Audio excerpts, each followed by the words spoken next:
hello. Hello, good afternoon. Magandang hapon po sa inyong lahat. At ito ang inyong regular na kakwentuhan tuwing Merkoles ng hapon, ang inyong inklinasyon. Ito po si DJ Ronnie. At sana po ay masaya kayong lahat tulad namin na makakwentuhan po uli kayo. Naku, nawala ako sa nung February kasi alam nyo na, syempre, inuna mo ng date bago inklinasyon, di ba? So, kaya wala ko ako nung February. And, but anyway, of course, ngayong araw na ito, at I think 2 linggo tayong kasama ho natin, ang magiging congresswoman sa 2028. Tamang-tama, binabago ngayon, Ma'am Celia, ang party list law. Kaya sana naman ay yung ginawang ang aking pong co-host aming magiging congressman, si Congresswoman Celia Garcia. Magandang hapon po. Magandang hapon po sa inyo lahat. Oo, anong masasabi mo? Binabago yung party list law at sana matauhan na yung Supreme Court. Ito naman, Ma'am Celia, ako lang, hindi kita sinasama dito at saka yung inklinasyon. Niniwala ko, dalawa yung kasalanan ng Supreme Court sa Pilipinas eh. Mukhang ang unang kasalanan ng Supreme Court para sa akin yung pagbabago ng rule ng impeachment, ha? Hindi na alam ang ibig sabihin ng forthwith. Oo, at mukhang binaluktot ng Supreme Court 'yon. Oh, ito ngayon ang pangalawa yung party list law, no? Naku, yun ang talagang Oo. pinakamalaking kasalanan. Dahil sa panggagahasa ng mga hukom ng Supreme Court, ito ang mga na-produce, Saldico, Yes. hindi party list, mga party thieves ang lumabas sa ating party list law na ang intensyon lang naman, bigyang boses yung mga walang boses sa Kongreso, sa lehislasyon. Pero dahil po sa panggagahasa ng Supreme Court, no, ayan ho ang nangyari. Hindi nabigyan ng tunay na tinig yung mga dapat may tinig sa Kongreso. Pero ngayong hapon nakakatuwa dahil Ma'am Celia, sana ang ating NCDA being the lead agency or the lead counsel for the sector sumulat sa Kongreso at may posisyon dapat, no, at siguro yung mga NGOs tulad ng o mga civil society groups tulad ng Philippine Coalition on UNCRPD. Aba, nasan kayo? Anong ginagawa niyo? Tutulog-tulog na naman tayo. Tapos kung kailan nandyan na yung batas, saka tayo ngangal-ngal. Ngayon Tama. ngayon pinag-uusapan, walang gustong lumabas, ha? Tapos pag nagawa na, natapos na yung batas, saka tayo mag-aalbor na hindi tayo pinakinggan ng gobyerno. So yung mga magagaling dyan, Life Haven, ang gagaling nyo, gagaling ninyong magsalita. Bakit wala kayong position paper dyan? Yung Philippine Coalition on UNCRPD, Miss Jennifer Garcia, nasaan ang position paper nyo dyan? Ngayon kayo dumaldal. Ngayong pinag-uusapan pa kasi kaya minsan nawawalan ng kredibilidad ng mga leaders ng sektor. Magaling lang magsalita pag wala pa. Pag hindi, ngayon this is the right opportunity for us to be heard. So ngayon yung ibuhos ang inyong galing sa pagsusulat, ang inyong galing sa pagdaldal para marinig tayo ng ating Kongreso, 'di ba? Hayaan mo, maglalabas tayo ng position paper. Yan, gaya ni Director Ina, kailangan daw yung guest, mas kailangan maipaintindi natin to, Director, sa ating sektor na ngayon tayo dapat magsalita at kalampagin ng NCDA because ginagawa ngayon ng batas. At pag nagawa ang tamang batas, pati yung lahat ng uri ng may kapansanan sa Pilipinas, tulad ng mga deaf community natin, yung mga visually impaired, mas makikinabang sila sa tamang pagsasalita sa tamang oras. Tama, yan ay parte ng ating misyon. Oo, madam. At tamang-tama po, dahil kahapon ay World Hearing Day, kaya sila Director Ina ay naghanda ng magandang episode ngayong hapon at kanilang tinukoy ang mga authorities. Meron tayong audiologist, meron tayong advocate na sabi niya, she rather have purpose rather than comfort. Tanungin natin mamaya. Gusto ko yun. Gusto ko yun. Anyway, Galing, kindly introduce our guest, Madam Celia, please. Magandang hapon po. Isa pong malaking karangalan ng inklinasyon na magkaroon ng dalawang guest na katulad ng ating mga panauhin ngayon. Ang una po nating pakikilala ay si Miss Caroline Wee. Siya po ang Executive Director ng Link Center for the Deaf Incorporated. Carol graduated with honors in business administration from Maryknoll College, which is now Miriam College, and has since advanced the welfare of deaf persons. She was teacher, then executive director and principal of the Southeast Asian Institute for the Deaf, while earning her Master of Education in Special Education from Miriam also. She co-founded the Link Center for the Deaf, helping children from underserved communities, and she is recognized as the amazing alumni achiever by Miriam College. Carol continues to serve as director of the Global Relations and Partnerships Office in Miriam. She reminds us that inclusion is not merely a program, it is a commitment, a calling, and a promise fulfilled through action. Welcome, Carol. Thank Ma'am. you, Celia. Good Good afternoon, afternoon, everyone. Miss Carol. Good afternoon, Ronel. Kakanta na ba ako ng Oh, Carol? Mamaya, mamaya. Sige, ma'am. Go ahead, ma'am Celia. meron pang isa. Ito po ay isang magaling na audiologist, sikat na sikat, Mr. Hubert Ramos.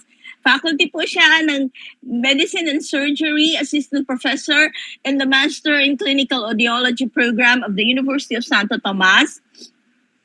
He holds a Bachelor of Science degree in Psychology from the UST and the Master in Clinical Audiology with honors, both from UST. He started professional career as an audiologist in 2002 and has since held pediatrics, hearing aids, and cochlear implants as his main areas of practice. His volunteer work and area of research interest is community-based audiology.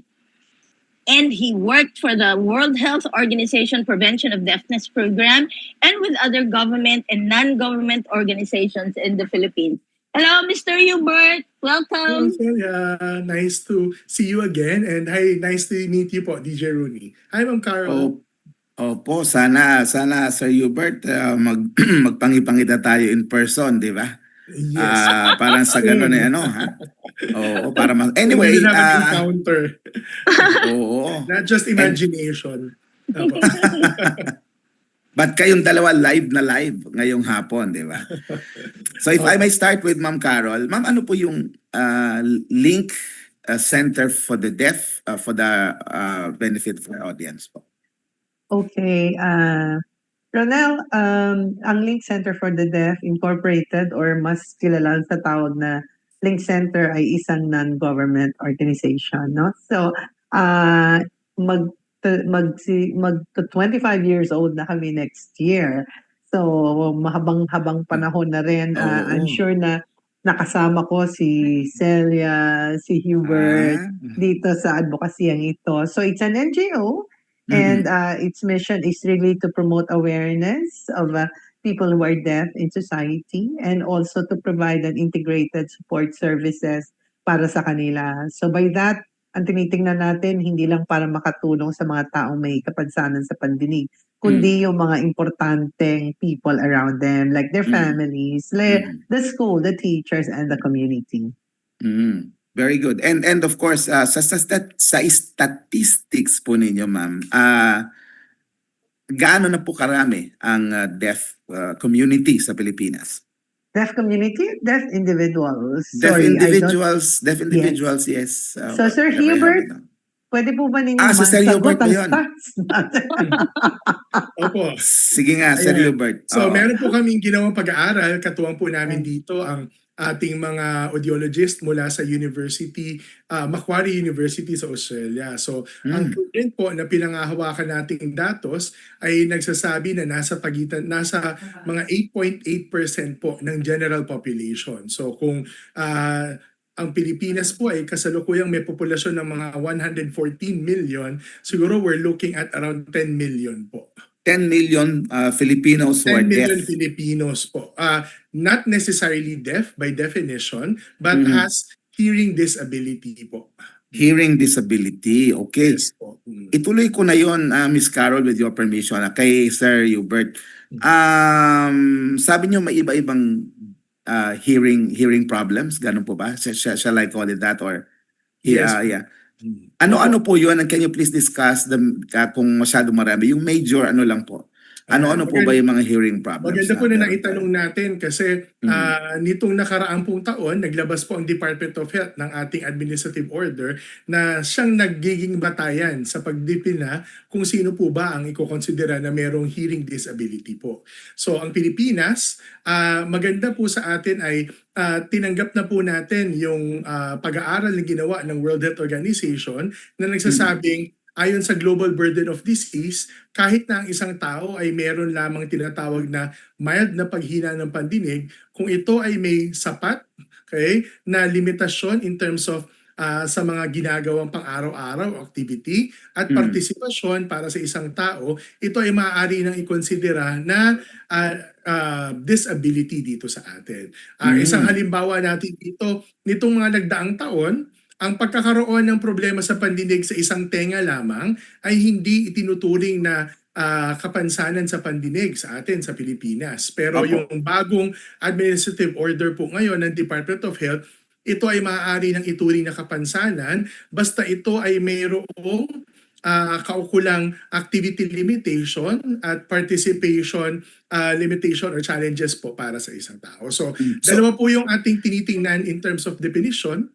Yung una, yung deaf po. So sila po yung completely walang naririnig. Opo. Okay. Tapos meron doon po tayo mga hard of hearing.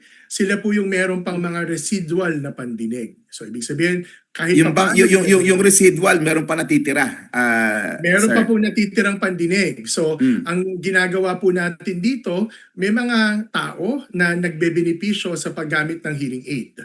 Okay? May mga tao naman na sa natitirang pandinig, maliban sa paggamit ng hearing aid, ito ay sinusupplement din nila ng visual cues. Okay. So pag sinabi natin visual cues can be sign language or can be symbols of language po. You have something to say, Ma'am Celia? Yes, maganda yung sinabi ni Hubert na pinalabas ng Department of Health. That is consistent with RA 11650 ruling sa ating inclusive education na pag ang kapansanan ay nakakaapekto sa development ng bata at sa kanyang pag-aaral, ito ay talagang considered na disability and entitled siya na bigyan ng lahat ng accommodation na appropriate para sa kanyang disability upang magkaroon siya ng pantay na oportunidad sa pag-aaral at iba pang mga Services. aktibidades dito sa Okay, ating para lang di maputol, Madam. Sir Hubert, ano pong edad sa bata o sanggol na maalarma yung magulang na baka bingiga ang anak ko, ba't hindi na-imake, hindi nagre-react? Paano po yun? Paano ho dapat kailan ho dapat maggambala ang magulang na baka bingi ang anak ko, baka deaf ang anak ko? Paano po ba yan? May isa rin po tayong importante at napakahalagang batas na noon pa pong 2012 na isa batas sa Pilipinas. Iyon po yung tinatawag nating Newborn Hearing Screening Law. Dalawa po ang newborn screening sa Pilipinas. Yung newborn na metabolic, so yun po yung heel prick para sa metabolic disorders or diseases at yung pong hearing screening. So ayon po sa ating batas, dapat po lahat ng bata na ipinapanak sa Pilipinas ay mag-undergo ng hearing screening para sa lalong madaling panahon ay malaman na po natin kung sino po ang may problema sa pandinig. Simple lang naman po, kung halimbawa hindi mag-undergo ng newborn hearing screening, meron nung pag-aaral na ginawa na 70% na mga bata kung saan ang magulang ay nagkaroon ng alaala, okay, nagkaroon ng pag-aalala tungkol sa kanilang anak, baka ito ay may problema sa pandinig, malaki or 70% sa mga nanay na merong suspecha na ang anak nila ay may hearing loss ay lumalabas po base sa diagnosis na may hearing loss. Okay. So, at kung merong suspecha, ang pinakamainam, kumonsulta po kaagad para mapag-alaman natin kaagad. Okay. Saan po dapat kumonsulta at kailan po pumapasok si audiologist? Ayan. So dalawa po yung ating professional na nilalapitan para sa mga ating mga Pilipino na may kapansanan sa pandinig. Ang ENT po o yung mga ENT doctors po natin, sila po ay pangunahin po na nagbibigay po ng tulong in terms of medical at saka surgical. So kung halimbawa ang problema sa pandinig ay dahil sa infection sa tenga, ang problema sa pandinig ay dahil sa may problema po na kailangan gamutin, din mga ENT po ito. Sa pagkakataon po na hindi naman po kayang gamutin at wala hong surgical o walang operasyon na maaring gawin para maibalik ang pandinig, doon po papasok ang audiologist at ang amin naman pong maihahandog sa kanila at maiaalok ay yung tinatawag po natin na audiologic management sa papamagitan po ng assistive listening technologies po. Okay. Kasama po doon ng hearing aids. Okay, so just to clarify, Hubert, yung mga ENT sila ay magbibigay ng medical diagnosis ng hearing impairment or disability ng bata, ano? And then kayo yung magbibigay naman ng serbisyo na appropriate kung ito ang pangangailangan naman nila. Yes. So Para sabihin palang ko lang po- optometrist at ophthalmologist, ano? Yes. Opo. Okay. So kung halimbawa po yung ophthalmologist, sasabihin ng ophthalmologist na hindi na natin kayang operahan, wala na magagawa sa paglabo ng paningin, then papasok po ang optometrist na siya naman pong magbibigay ng mga devices po. Okay. Ma'am Carol, bilang nasa advokasya po, ano po ang mga unang itinuturo ninyo sa mga magulang, lalo na po yung mga bagong pasok at bagong natagpuan ng Link Center for the Deaf? Okay. Para sa mga magulang, meron kaming programang tinatawag na Mapagkalinga at Mapagmahal na Magulang or MMM. So layunin ng programang yon na maintindihan ng mga magulang ang paglaki ng mga bata. Karamihan, iilang porsyento lamang ang mga batang bingi na ipinanganak sa pamilya na bingi ang magulang. So karamihan ng yan ay pinanganak ng mga magulang na nakakarinig. At kung yan ay unang karanasan na magkaroon ng isang anak na may kapansanan sa pandinig, ang natural na pagpapalaki sa batang may kapansanan sa pandinig ay katulad ng pagpapalaki sa batang nakakarinig. Pero malaki ang kaibahan. Yung pagkakabanggit lang kanina ni Sir Hubert na importansya na malaman sa mas maagang panahon kung may kapansanan sa pandinig ay isang bagay na kailangan malaman ng magulang, no? Kasi sa unang taon ng ilang taon ng mga bata, diyan na-form ang language. And you can just imagine how difficult it is kung wala namang naririnig ang bata. So layunin ng programa na ito ng Link na maipaintindi sa mga magulang how a deaf person who's deaf understands, etc. At meron din kaming kasamang mga malalaki grown-ups na nagtagumpay sa kanilang iba-ibang field para makita nilang, hindi katapusan ng mundo magkaroon ng isang anak na may kapansanan. Okay, Ma'am Carol, pakibigyan niyo nga kami ng mga true or false sa deaf. Kasi yung deaf, pagkabata pa na deaf, hindi siya makapagsalita kasi hindi niya nga naririnig eh. So it follows na deaf talaga yon. Wala siyang ginagaya. Walang ginagaya, walang Walang naririnig. input. Wala po siyang input. Hindi siya dumadaan yung regular na pagtuto ng language ng mga bata. So ano po yun, true or false? Anong tanong? Hindi. Yun nga po yung sa... Kung hindi nakakarinig ay hindi hindi makapagsalita. makapagsalita. No, it's not. It's false. It's false. It's false. Okay. Yes, oo. Bakit po? Because meron pong pwedeng, kung siya ay mabigyan ng hearing aid ng mas maagang panahon, mas malaki ang chance ang makakapagsalita siya. Depende rin po sa degree ng hearing loss ng bata na marami pong mga factors na pero hindi dahil bingi ang bata hindi makakapagsalita. Hindi dahil bingi ang bata ay pipi ang bata. Tama po, Sir Hubert?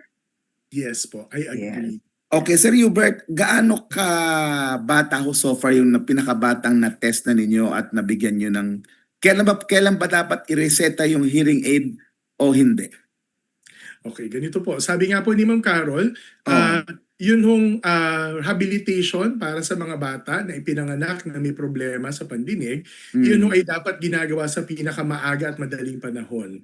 Sa kasalukuyan, ayon po sa rekomendasyon at mga pag-aaral, pinakamaaga po na dapat ma-screen ang bata sa unang buwan ng buhay o first month. Dapat pong ma-diagnose by the second month. At ideally, makabitan na, kung gusto po natin na matuto makapakinig at makapagsalita ang bata, makabitan sila ng hearing aid o ng cochlear implant around 3 to 6 months po. As early as 3 months to 6 months kung Yes po. kung Ako personally nasuri, po, sir, pwede nang malagyan ng hearing aid 'yon. yes, personally po, ang pinakamaaga po okay. ay nakabitan namin ng hearing aid ng 2 months. By the time po na ang bata ay 7 months, na pag-alaman na hindi sumapat ang hearing aid at sila ay nag-cochlear implant, by the time na dumating po siya ng 1-year-old, ang kanyang pong kakayahan na makapagsalita at yung lengguwahe niya ay kasabayan na po ng mga batang kasing edad niya. Wow. Okay. Ma'am Sel. Hubert, yun bang postnatal screening na ginagawa sa mga ospital for disabilities, pagkapanganak ng bata, kasama din doon yung hearing? Opo, meron po tayong tinatawag na newborn hearing screening. Yes. Ito po ay covered ng PhilHealth. Yes. So ang mga yung mga sinasabi nila na no balance billing, Mhm. kasama po ito kasi ito po ay bahagi ng serbisyo sa mga bagong panganak na bata under po ng PhilHealth. At Yung saka no doon sa... balance yung no balance billing para yun ay dapat nasa ward ang mga magulang Pero Yung pong halimbawa mga- kung yun po ang prinsipyo kasi ng no balance billing eh. Anyway, ang punto lang kasi Dapat nasa ibaba, nasa lower nasa ward income po siya. bracket. Opo, Oo. yun po, opo, yun. Oo. Tapos po, pero kung PhilHealth member po, malaking bahagi po ng halaga ng newborn hearing screening ay covered naman po. Ngayon, doon Covered. naman po sa mga bata na sinasabi nila na, kasi di ba merong born in the hospital, pero malaking porsyento ng mga bata sa Pilipinas kasi hindi naman sa hospital pinapanganak. Karamihan po sa mga lying-in clinic at mas marami pa sa probinsya na sa bahay lang talaga. Assisted delivery po, may mga hilot po o di kaya merong Kumadrona. kumadrona, yung mga ganun po, meron pong provision doon sa batas ng newborn hearing screening na magawa po ang test na yon through doon sa mga satellite newborn hearing screening centers sa unang 3 buwan ng buhay po. Ronel, tuloy ko lang ng konti. Please, go ahead ma'am. Go ahead pa. Kasi yung kadugtong ng newborn hearing nga, yun naman mga batang na dinadala sa childcare. Ano yan 0 to 3. Yun, binibigyan din nila ngayon yon ng chance na magkaroon ng testing for hearing and sight, di ba? Opo. Covered din yon ng PhilHealth. Sa ngayon po, wala pa po tayong PhilHealth coverage para sa lagpas ng newborn. So, ang newborn hearing screening po natin ay sa unang taon po ng buhay. Pagkalipas po noon, wala pa po tayong coverage for school screening po.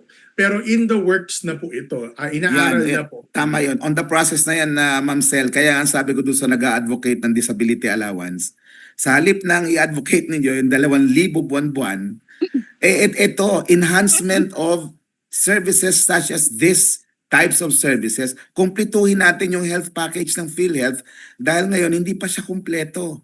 Tama po ba, Sir Hubert? Although, Opo, yes. yung sa atin, sa Pilipinas, newborn hearing screening. Tapos, meron din po tayong tinatawag na Z-benefit package. Yes. Pero hindi pa po ganun kalawak ang Yes. coverage nito. So, Yung mga hospital lang po. Oo, yung mga eligible pa lang ikokonte, Pero sabihin ko lang sana, Sir Hubert, kasi dun sa ating batas nga for inclusive education, ang sinasabi nila, kasama na doon yung testing, actually initial testing lang, initial screening na gagawin ng mga teachers doon or mga personnel in charge na nahandoon sa mga early childhood care centers, di ba? So if they find out na yung batang ito ay may kapansanan sa tenga or sa mata, they can refer to more specialists, di ba? Pero yun nga sinasabi mo ba, hindi yan covered ng PhilHealth, but may be covered by the DepEd assistance Opo. package. Yung bahagi po ng ECCD ay hindi po ako masyadong pamilyar. Pero sa pagkakatanda ko po, kasi naging bahagi po tayo, alam niyo po yan Ma'am Sel at ni Ma'am Carol, ng mga konsultasyon na ginawa ng DepEd. Sa pagkakaalam ko po, ang covered po ng DepEd ay mula kinder. So iyan ay edad 5 taon na. So kapag ka ganun po, it's more of identifying those with hearing loss. And then, apart from identifying those with hearing loss, apart from doon sa may iba pa pong problem. Kasi ang Okay. concern po natin, number one sa DepEd ay, siguro masasagot po ito ni Ma'am Carol, Oo. marami po na mga bata na ipapasok sa eskwelahan na sinasabing, ito ay deaf, when in fact, may iba pa hong problema o iba pa Oo. So, Okay, pagka school siguro- age na po, yun na po siya. Opo. Hindi na tayo doon Siguro sa... ba, siguro Sir Hubert, bago yung kinder, sa ano muna yan daycare, DSWD. Yung no? yung ECCD, which is covered by the Inclusive Education Act. Meron na Okay. yun, New Birth. Oo. So, Opo, Miss, yan. so Miss Carol, paano po ang mga intervention naman natin sa Link Center for the Deaf para ho sa ganitong mga sitwasyon? So, as early as kinder, meron na po ba tayong services doon o may intervention ng ating center po? Okay.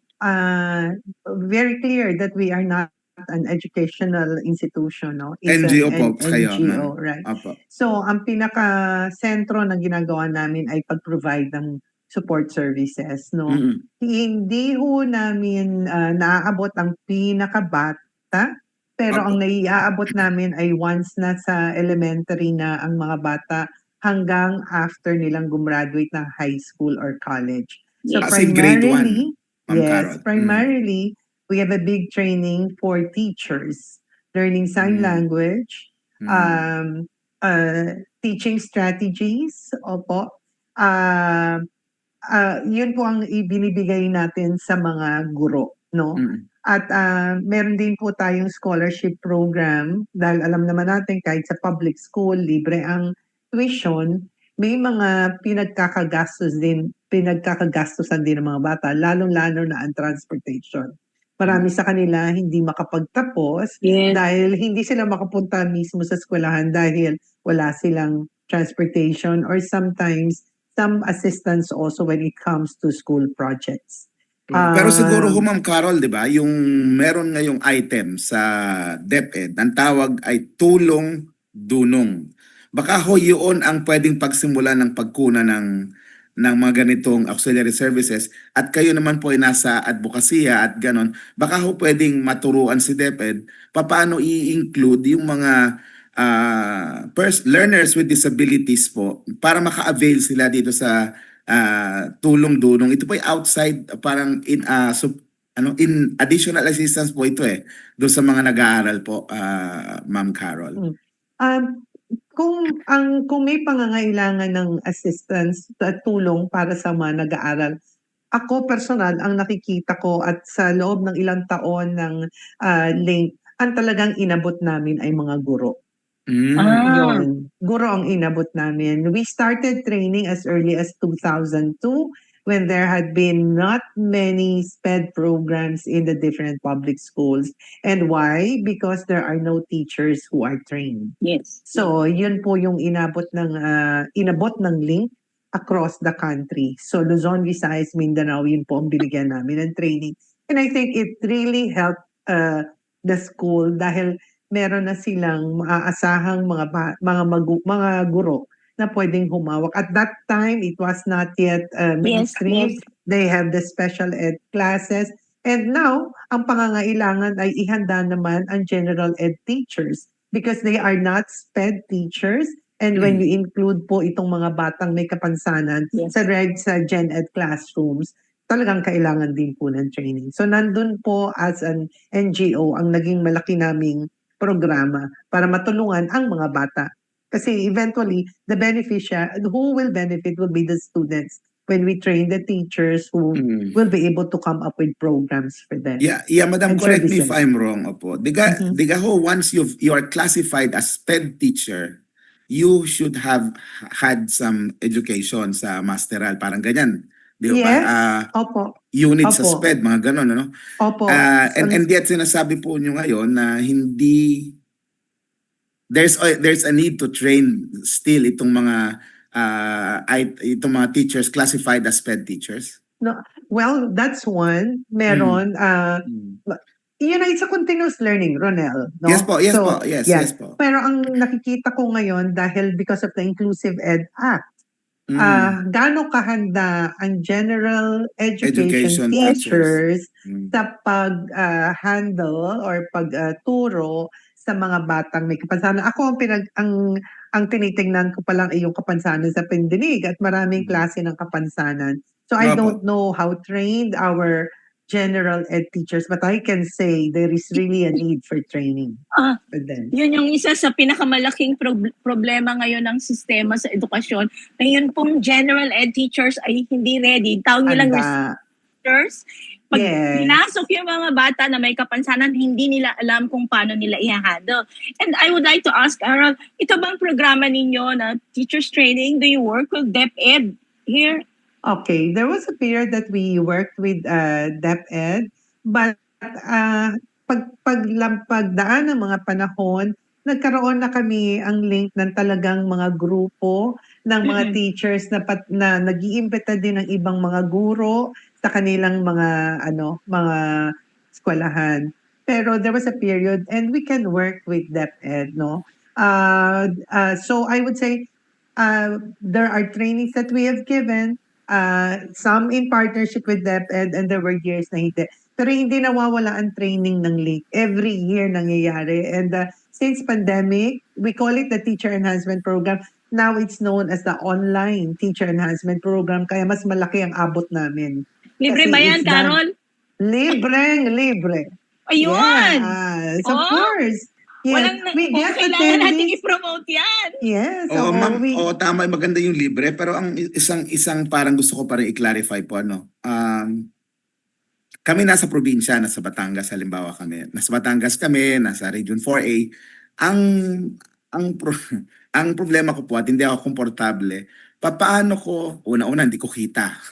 Pangalawa, paano namin masisigurong tama yung sinesenyas nung nagsisenyas sa DEF? Kasi dito halimbawa sa PSWD, meron sila kung sinasabing meron daw certificate yung sign language, yung kasi parang partially deaf din yung nagsa-sign language dito. Ang gusto ko lang, sabi ko, ipa-certify natin sa sa authorities on sign language.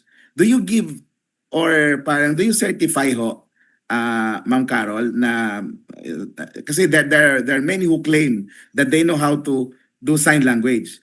Yung accuracy nung ginagawa, do you issue certification po? Okay, we train but we don't certify. Yes. So I think that there's somehow there's control and more balance in that. You do the training but you don't certify. Meron mga kilalang mga organisasyon na nagsa-certify katulad ng Philippine Registry of Interpreters for the Deaf at iba pa. We train but we don't train like all the levels na binibigay ng PRIT. In terms of accuracy, hindi ko masyadong naintindihan doon, Ronel. Kasi ang aking palaging paniwala, ang importante ng pag-aral ng sign language at interpreter ay para sa sineserbisyohan mo. So in terms of accuracy, one may say this sign is accurate, this one is not, but I would again look at who the person is interpreting to. Diba? So, pwedeng gumana ang interpretasyon ko kay student A na gamit ko ang FSL or SEA. Kaso si student B, wala naman palang alam na formal sign language. Siya ay laki sa sign niya sa bahay. So, in terms of accuracy, one is accurate maybe for one, but for the other child who is deaf, maybe not. Parang yun yung pananaw ko. Oo. Pag sinabi ho yung senya sa bahay, madam, ito po yung pag masakit ang tiyan, ituturo ang tiyan. Pag gutom, ituturo ang bibig. I mean, sure.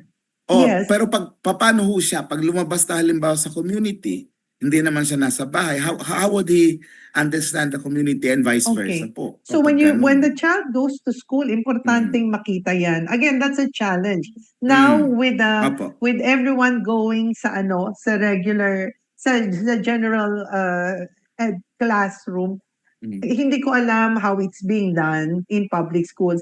Yung punto ni Sir Hubert about assessment is very important. Actually, malaman kung nasa ng mga bata. But again, I don't know how it's being done in the public schools because we provide so ang ginagawa kasi ng link sa abot na makakaya namin, i-capacitate ang mga teachers, no? Kasi yun, kaya sinabi ko kanina, yun na naging paraan namin doon talaga. Ngayon, ang bata na lumaki sa homemade, importanteng malaman niya ng hahawak na teacher, no? Yes. At unti-unti, ibibigay mo sa bata kung ano ang formal sign language. I would call it formal, it may be wrong, pero ano yung gagamitin na talaga sa educational setting, Ronel? Okay, ma'am. So, ang isang tanong ko na lang po siguro, once graduate ng mga programs ng Link, ano po ang We maaaring don't have ibigay? graduation, sorry. We Hindi, don't. opo. Yung mga na-train ninyo sa Link, Completed. Yeah. once your trainees completed your program, ano po ang mga output na aasahan sa kanila? Okay, ang intention po ng link sa pag-train ng sign language ay hindi maging certified interpreters. Yes Ang po, gusto yes naming po. ibigay sa kanila Mm-mm. at the basic level, they would be able to start to communicate already to handle a class. In fact, pag Yes. nag-train po sa link, nandun po kami sa basic, nasa intermediate, nasa advanced educational setting. Kung ang nag-train namin, and by the way, for public schools, we don't charge. It's free training even. So kung ang teacher ay gustong magkaroon ng certification, again, hindi po sa amin yun. So ano ang aasahan natin sa kanila? Pwede silang ilagay sa klase at magsimula. That's how the SPED programs also, that's how we help start SPED programs in public schools across Okay. the country. Kaya pala loves kayo ng DepEd. Kasi hindi kayo nag-charge. Joke lang. Meron lang ako. Pero pwede po bang anong tawag dito, we have never charged for Apo. any training dahil may mga kaibigan tayong Yan, may mga generous individuals. Oo, na talaga naman tumutulong. Pero pumasok na si Link ngayon sa pag-develop ng mga micro-credential courses. Wow. So, yun, so I have a consultant who helps Link in sa micro-credential. Pero yung kagandahan nito, yung mga ibinibigay naming mga trainings, hindi lang siya mananatili as a certificate of attendance, pero pwede nilang palalimin yon. Hindi nga lang siya magiging libre na. It's parang nag-aaral ka talaga. And the courses that you take with us can even be, can even earn you a certificate, a postgrad certificate. Wow. Wow, nag-level yun up. Level up Level na po. up, oo. Opo, yan. Sisimulan po namin yan itong taon, by June. Wow. Okay. So ma'am, balik lang ako doon sa problema ko. Halimbawa itong sinasabi kong claim to be at least claim to know how to sign. Can I bring her to you and at least you assess the level? Wala man lang kahit para lang ma-measure siya ba more or less ay up to her claim or kailangan pa ng further training? Kasi kung further training, edi papatrain naman namin, wala namang problema po yun. Gusto ko malinawan yung konteksto ng tanong na yon, Ronel. So ang sinasabi mo kung may isang tao na claim na marunong mag-sign. ganun po ba? Nagsasign, opo. Ako okay parang, lang ewan ko- yun, Ronel. Kung marunong siya Ah. mag-sign, whatever level it is, basta nakakapag-communicate siya, depende na sa purpose niya. Gusto ba niyang magturo? Gusto ba niyang mag-tutor? Iba naman ang level na. But hindi, yun nga po kasi nasa halimbawa may mga meeting sa mga Opo. organizations, siya daw yung marunong mag-sign language. Mukhang may pinaghuhugutan si Ronel. Hindi, hindi ma'am. Pero hindi. Depende Sa akin lang yan. po, For sa akin lang example, po, ang gusto ko lang po naintindi kasi once na mali ang senyas mo sa mga deaf at nasa ganitong setup, siguro yung pag individuals, okay lang nasa bahay, okay. Pero yung ganitong may mga pinag-uusapang issue sa sektor, siguro kailangan, di ba, mas competent ng konti naman, di ho ba? Mhm.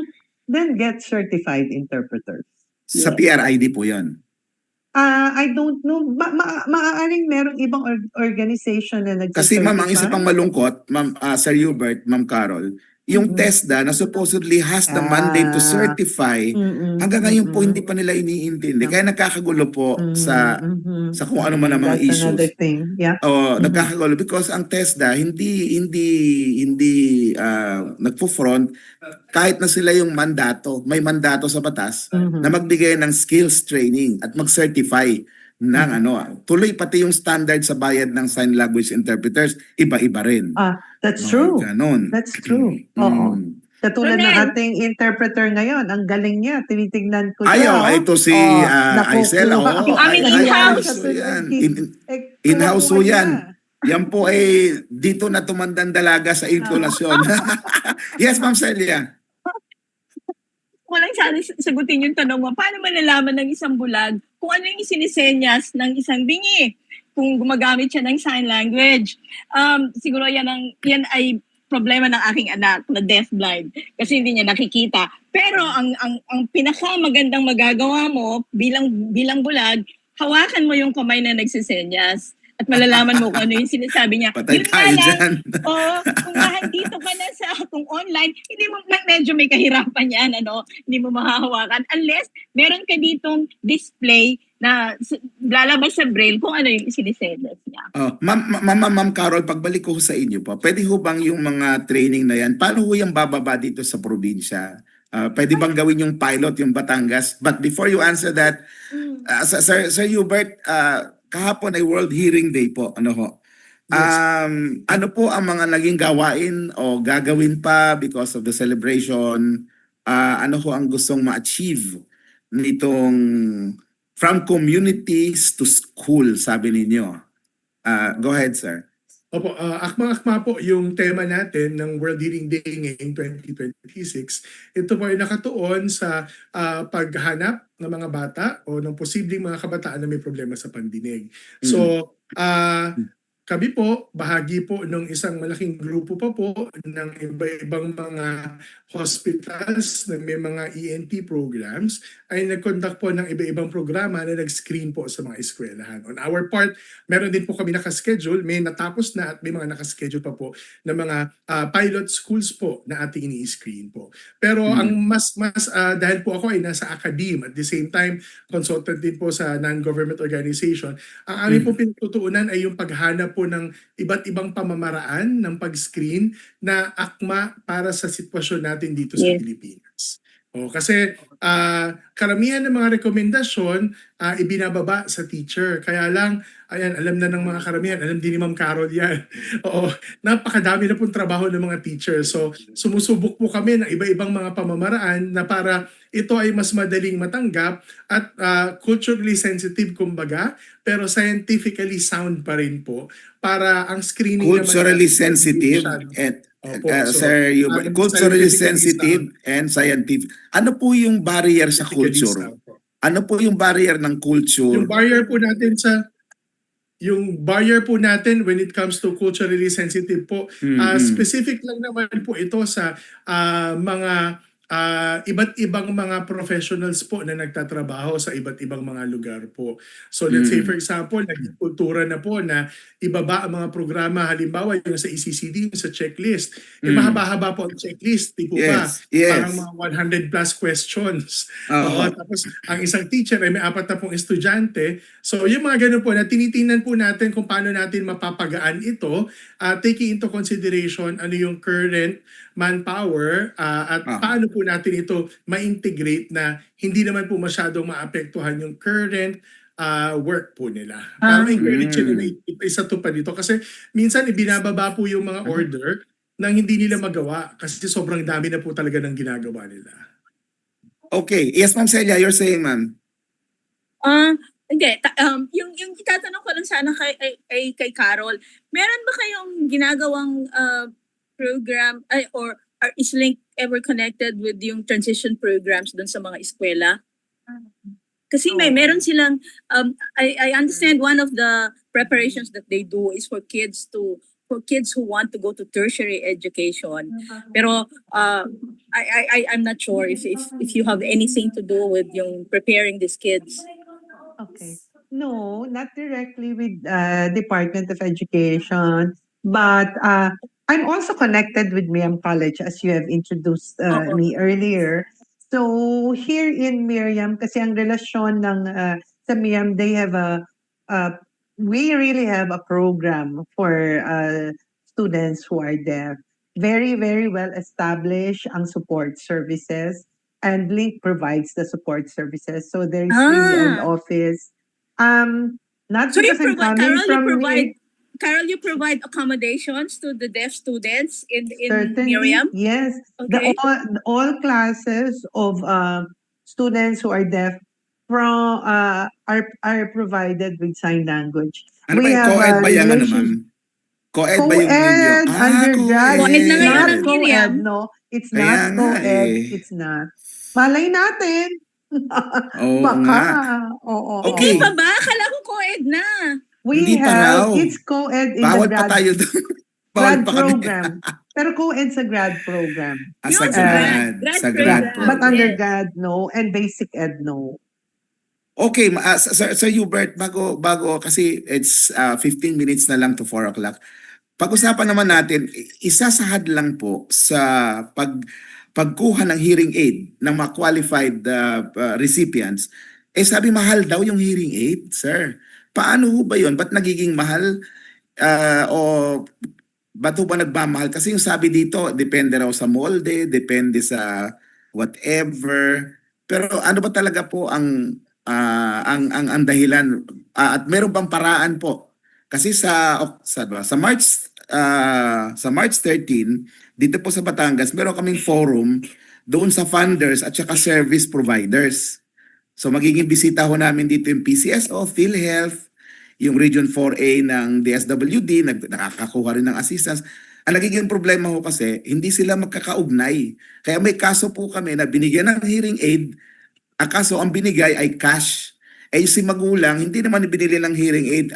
Pinantaya sa wedding kung anong ginawa. Basta, ano ba yung mga pamamaraan? Una, bakit mahal ang hearing aid? Pangalawa, anong mga measures na pwede hong magawa para naman bumababa yung presyo ng hearing aid, sir? Opo, yung hearing aid po, yung price niya ay hindi po ayon sa grado. Ang presyo po ng hearing aid ay ayon sa teknolohiya. Kumbaga, meron tayong mga hearing aid na high-end, meron mga hearing aid na low-end. Ang importante po, tama ang grado. Kumbaga sa salamin sa mata, syempre kung branded ang bibilhin, ito ay mas magiging mahal.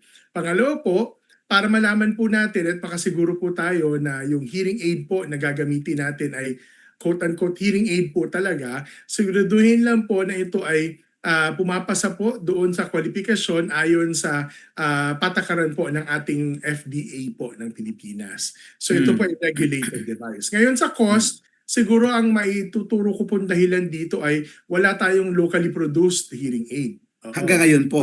Opo, wala po. So lahat ng hearing aid po natin ay imported. So yun yung una at sa palagay ko malaking bagay kung bakit hirap tayong maipababa ang presyo po ng hearing aid po natin. Dahil ito ay imported po. And then pangalawa, opo. Yeah. Celia. Sige, go on, Hubert. Yung second po in terms of access din po kasi sa hearing aid. Oo. So meron tayong Z-benefit package. Yes. Kaya lang ang problema po natin, yung mga professionals po. Kakaunti po kasi yung mga professionals natin. Pero ginagawa na po natin to ng paraan. In fact, ang PhilHealth po, ayon sa Z-benefit package, meron po silang ginagawang mga revisions para po mapalawak pa po yung access kung saan pwedeng pumunta ang mga tao na nangangailangan ng hearing aid. Okay. Sir, accessible naman eh. In fact, sabi nga po ng text message, yun po bang mga hearing aid sa online, yun po ba ay okay lang? Pwede. Ayan. Meron po Sir Hubert dito na humingi sa amin ng hearing aid. Halimbawa, ako na po kasi yung pidaw ngayon sa Batangas kaya exposed. Anyway, ang isang sabi niya, bakit kayo hingi uli ng hearing aid? Kasi yung binili ko, nasa 500 lang after 6 months, sira na ho baka naman yung mabibigyan nyo, mabibigyan nyo ng mataas-taas na amount para magtagal-tagal yung hearing aid. Gaano po ka-safe ang nabibili sa online at tama ho bang bumili sa online, Sir Hubert? Opo. Siguro dito sa Pilipinas, wala kasi tayong regulasyon. Sa Amerika, kapag bata ang pasyente, that means 18 and below, ang hearing aid po ay prescribed. Ibig sabihin, hindi po ito pwedeng bilhin sa Shopee. Ay, sorry, nagbanggit ako lang. Sa Sige po, online Shopee, shopping Lazada, platform. sabihin natin, Ayan. TikTok. Oh, So, yes hindi sir. po ito pwedeng bilhin sa online shopping platform. Unang-una, kasi ang hearing aid po ay pine-prescribe ayon sa grado ng pandinig at pangangailangan ng tao. Kahit po sa mga adult po, hindi po uubra na ang hearing aid po ay bibili natin sa mga online platform. Kailangan Pero so ito far ay- po, pero so far sa survey nyo sa market, yung ano dapat ang range so far sa pag-aaral ninyo na lumalabas na kasi dito ho ang mga hearing aid na inilalapit dito, parang cost 20,000, may 15,000 daw, may 25,000. So yung, Nasa- yung Nasa price reasonable range. range pa ho ba yun? Yun po Sir yung, Hubert? yun po yung entry level na maiaayos po natin yung prescription. Nasa mga 25 po. Opo. 20, At least 25. Yes po. Sabi. Yun po yung sabi nating prescription hearing aids po. Kasi para ho yan, sir, salamin sa mata. Merong mura pero baka reading glasses lang kasi iyon at hindi naman Correct. prescription glasses. Okay. Nailalapit ba yan sa mga ibang ahensya na nagsusupport ng mga technology aids like yung DSWD or yung PAGCOR? Pwede ba yan? Yes, definitely po. Opo, ako po ay bahagi rin po nung sa Quezon City, yung Quezon City Kabahagi Center for Children with Disabilities at may hiwalay pa pong opisina. Ito po ay ibibigay naman po ng mga LGUs. Depende po sa mga LGU kung sila ay may hiwalay na programa na para po. Yung pong napunta dito sa Batangas, galing daw yung sa UST si Ronald, sir. Opo, estudyante so- ko po siya. Ayun, so siya po ang nagsusukat dito ng hearing aid. At so far yan din ho ang kwan, yan ang nakakatrabaho na ng PSWDO namin dito.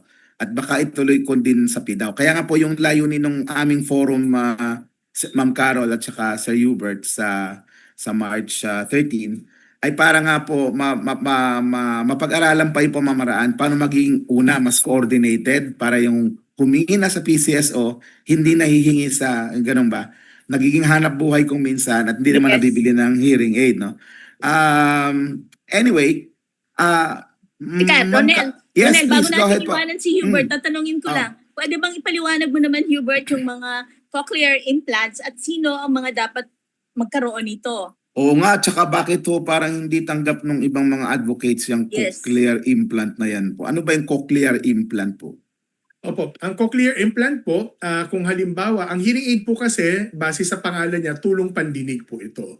So ibig sabihin, kung may natitira pang pandinig, tutulungan natin para lumakas. May mga pagkakataon na ang pandinig ng isang tao ay wala na po. Ibig sabihin, yung bahagi ng tainga na nagko-convert ng tunog bilang kuryente na siyang nababasa ng utak ay hindi na po gumagana. Sa ganung pagkakataon, sila po ay natutulungan ng tinatawag po natin na cochlear implant po. Ngayon, ang problema po ng paghina ng pandinig, lalong-lalo na po kung gusto natin ang isang tao ay matuto makapagsalita, kailangan maabutan po natin yung panahon kung saan magkakonekta pa po ang bahagi ng utak natin na nagpoproseso ng tunog at bahagi ng utak na nagpoproseso ng boses at salita. Kapag Ano pong edad yun? Yun po. Ang pinaka-optimal po natin, ito pong edad na to ay nasa pagitan ng 1 to 2 years old po. Paglagpas po ng, kasi po ang ating utak, ang sabi natin, yung mga ugat sa ating utak, hindi na po galing sa tunog ang pagbuo ng lengguwahe. Ang lengguwahe po ay maaari rin pong manggaling sa ibang source, katulad po ng visual cues. So, kung halimbawa po, hindi po napapakinabangan yung bahagi ng lengguwahe at pagsasalita, hindi nagpapadala o hindi nagbabato ng impormasyon yung bahagi ng utak na merong tunog, okay? Tatanggap na po ng impormasyon yung bahagi ng utak na nagpoproseso ng lengguwahe at pagsasalita mula sa ibang bahagi ng katawan. Kasama po dito yung visual cues, kasama din yung sinabi ni Ma'am Sel kanina na yung pandamdam, kasi pwedeng hand sign.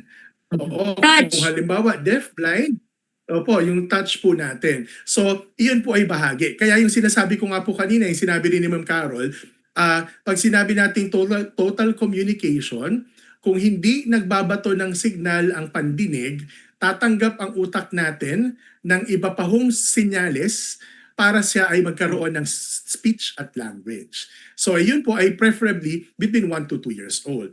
After po ng 1 to 2 years old, may kakayahan pa naman ho na ang isang bata ay matutong makapagsalita sa pamamagitan ng pakikinig, pero syempre hindi natin inaasahan na ito ay magiging katulad ng ibang mga bata na kasing edad po nila. Kasi nabawasan Of na course, yung of course. usapan o yung connection between sa bahagi ng utak na nagbabato ng tunog at bahagi ng utak po na nagpoproseso ng speech at language po. Hindi ka ho yung So, napapalakas ng, since sa utak kinabit, hindi ba ho napapalakas siya ng cochlear ng ayun po, implant? Hindi ba? yung cochlear implant po ay hindi sa ulo po siya pero hindi po siya sa utak. Ito po ay kinakabit natin sa okay. yung hearing organ natin which is sa bandang tainga pa lang po.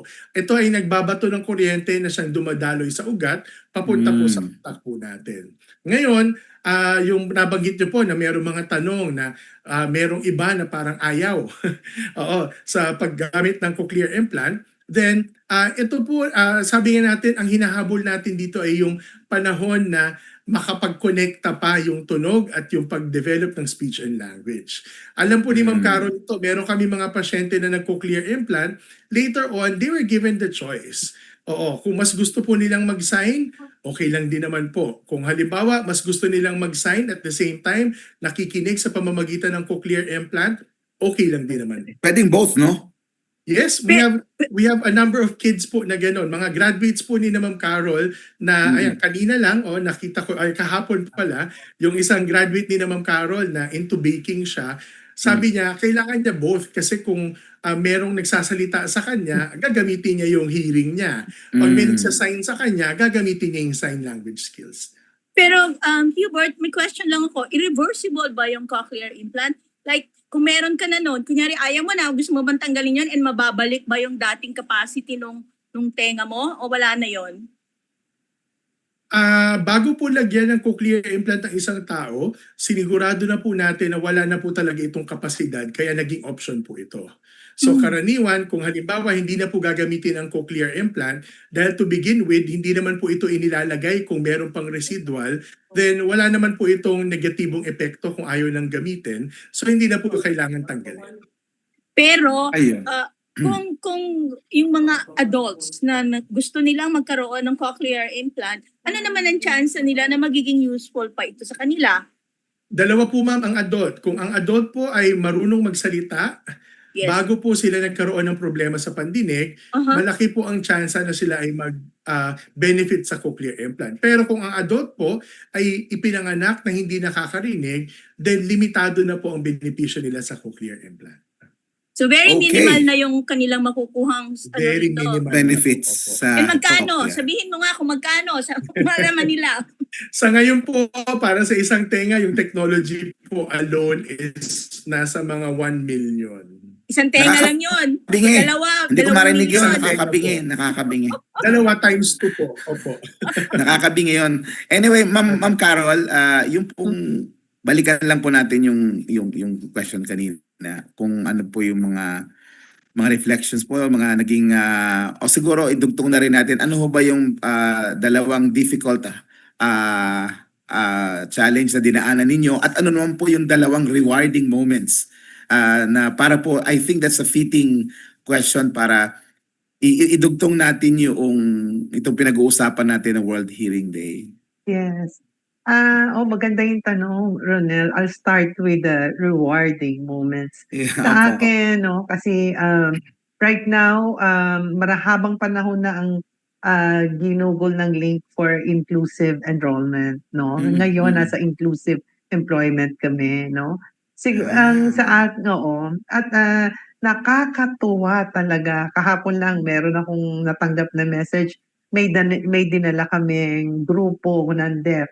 Babanggitin ko kung sino. Table group. Ito yung Please. sa Nonos Opo. at saka sa Coffee Bean. Sa out of 11 Opo. namin, may tinanggap silang 11. Pero may previous group kaming dinala na regular na employees na. Wow! Tumatanggap ng regular na sahod at lahat.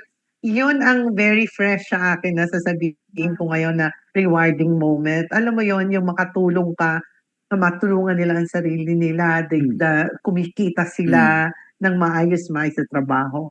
Kung may rewarding moment, meron ding mga challenges. And I think Celia and Hubert will agree. Kung tinitignan natin na ang dami nating dapat gawin para sa isang batang may kapansanan sa pandinig, mas malaki ang trabaho sa mga nakakarinig. For me, kaya ang importansya ng awareness, talagang malaki ang kahalagahan, no?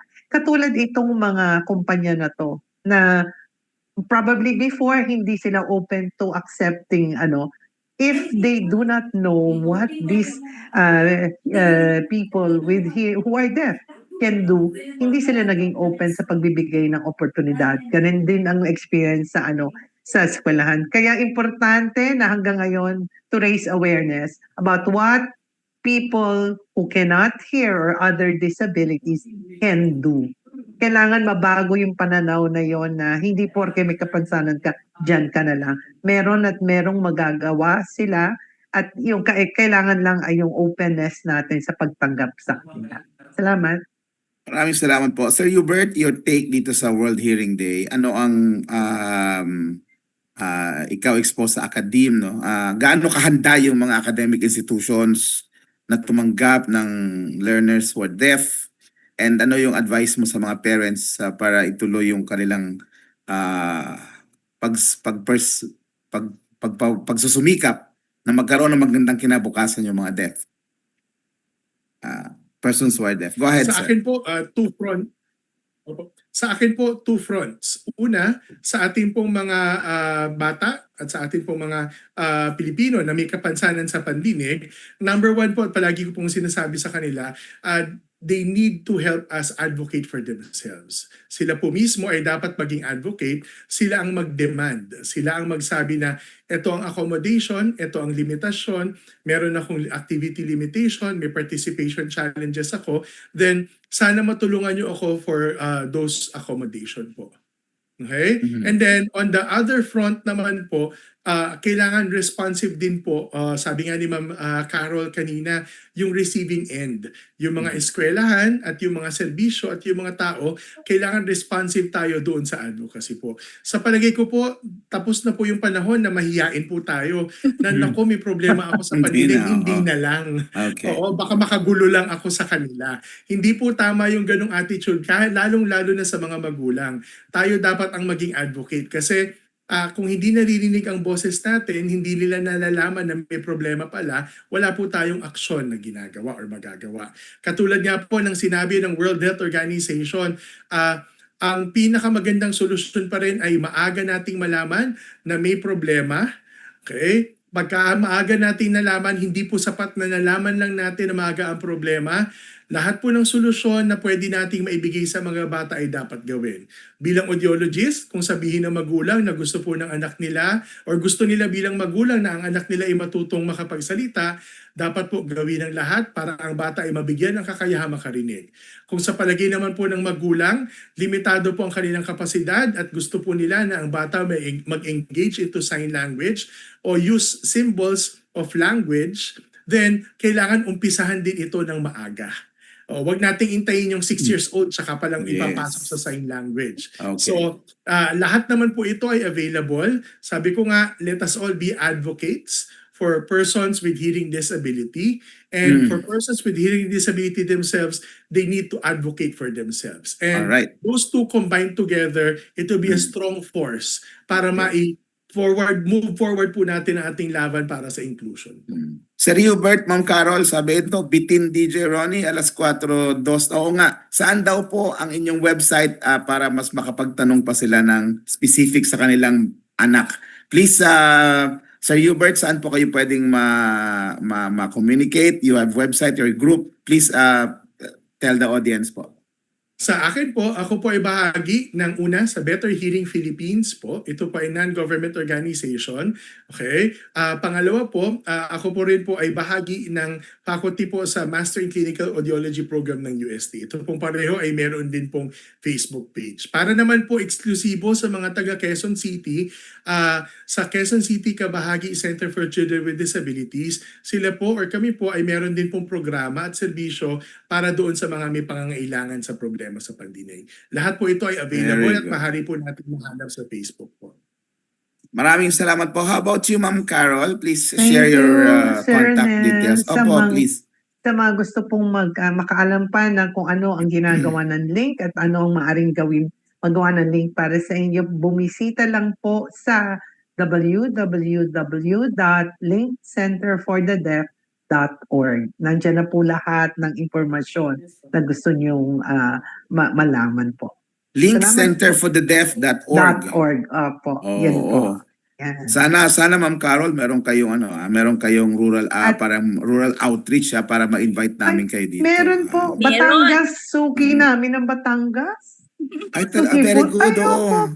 All regions. Ay siya, All regions. magkwentuhan tayo dyan, ma'am. But Sige po. nakagalit na si Kailangan natin Director. ng another episode. Another episode, oo.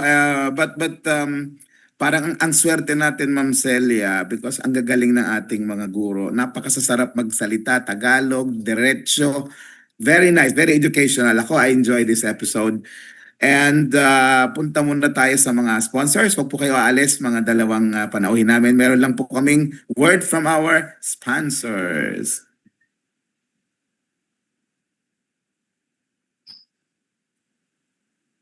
Hone your skills, gain experience, contribute to a meaningful cause.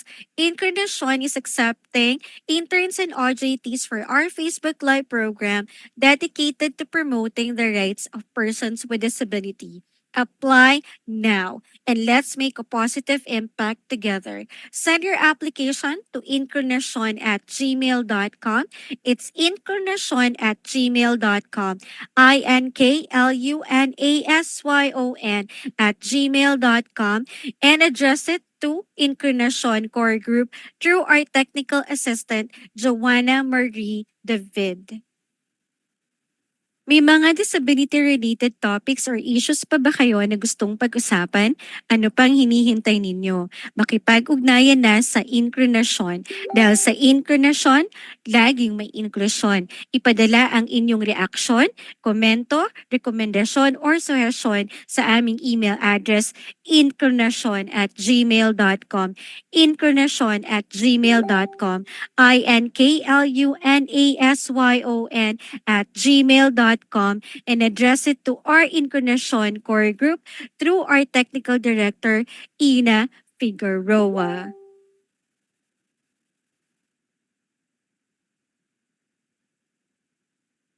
We would like to thank our sponsors and partners, CBM Global Disability Inclusion, Philippine Coalition United Nations Conventions on the Rights of Persons with Disabilities or PCUNCRPD, INET Philippines, Norfield Foundation, CISO, Philippine Partnership on Children with Disabilities or PPCWD, Liliane Funds, Deafblind Support Philippines or DBSP, Philippine Chamber of Massage Industries for the Visually Impaired or PCMIVI, Provincial Government of Batangas, PIDAO Pangasinan, Regional Associations of Women with Disability or RAWWD Region 1, Mabini Movement, and of course, the ASEAN Enabling Master Plan 2025 Coalition.